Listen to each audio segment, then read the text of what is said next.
নমস্কার দর্শকবৃন্দ, আমি দেবদূত শাস্ত্রী আবার আপনাদের মাঝে এমন একটি ভিডিও নিয়ে এসেছি যেটির মাধ্যমে আপনারা খুবই উপকৃত হবেন।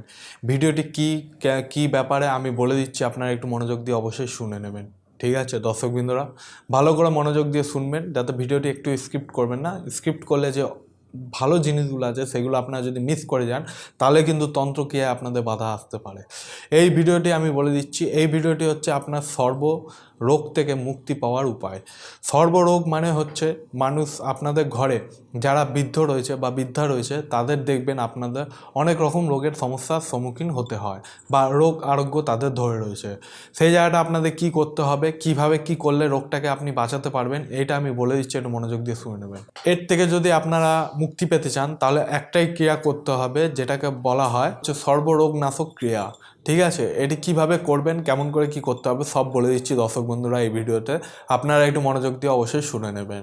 সর্বরোগনাশক ক্রিয়া করতে গেলে আপনাকে প্রথমত কুমোরের বাড়িতে দেখবেন একটা গোল চাক্কি ওরা ঘোরায়। ঠিক আছে, ওই চাক্কি থেকে আপনি বলবেন যে আমাকে 11টা মানে কড়ি দিতে, ওর নিচে কড়ি থাকে। ঠিক আছে, 11টি কড়ি আপনি নিয়ে আসবেন অবশ্যই। নিয়ে আসার পর তার বাড়িতে কিছুটা মাটিও নিয়ে আসবেন। সেই মাটি দিয়ে আপনি প্রদীপ তৈরি করবেন। করবার পর তাতে শুদ্ধ ঘি দিয়ে আপনি প্রদীপটাকে জ্বালিয়ে, ঠিক আছে, যে রুগী আছে, যার বা রুগী আছে বা রোগে আক্রান্ত হয়ে পড়ে রয়েছে, সেই রুগীকে উত্তর দিকে মুখ করে বসিয়ে তাকে 11 থেকে 21 বার, তার মধ্যে যেরকম আমরা নজরদারি দর্শন করি, মানে নজর নামানো যাকে বলা হয়, সেই জিনিসটাই ক্রিয়াটি করতে হবে। ঠিক আছে, সেই ক্রিয়াটি করার সময় একটাই জিনিস বলছি, তার মাথা থেকে পায়ের আঙুল পর্যন্ত তাকে নজর থেকে মুক্তি দেওয়ার জন্য সেই ক্রিয়াটি করা হয়। সেই প্রদীপটিকে তার মাথা থেকে পায়ের নখ পর্যন্ত ঘোরাবেন আর একটি মন্ত্র বলবেন, ওং হিং সহা। কি বললাম দর্শকবৃন্দ? ওং হিং সহা। এই মন্ত্রটি বলবেন, সেই প্রদীপটিকে আপনারা ঘোরাবেন। ঘোরালে পরে দেখতে পারবেন যে তার যে কোনো রোগী খুব আক্রান্ত হয়ে রয়েছে সে আস্তে আস্তে ঠিক হয়ে যাবে। এবং আরেকটা জিনিস বলে দিচ্ছি, দুধ, ভাত আর একটু লাল চিনি দেখবেন মার্কেটে কিনতে পাওয়া যায়। একটুখানি লাল চিনি নিয়ে সেইটিকে একসাথে মিক্স করে সেই রোগীর গায়ে ছুঁয়ে, ঠিক আছে, সেটিকে কোনো 3 রাস্তা মোড়ে ফেলে দিয়ে আসবেন। আর এই ক্রিয়াটি করবেন রাত্রিবেলায়। আর কুমোরের বাড়ির থেকে মাটিগুলো নিয়ে আসবেন, মাটি বা কুড়ি নিয়ে আসবেন শনিবার দিন। আর এই ক্রিয়াটি করতে হবে শনিবার বা মঙ্গলবার, 2 দিনের মধ্যে একদিন।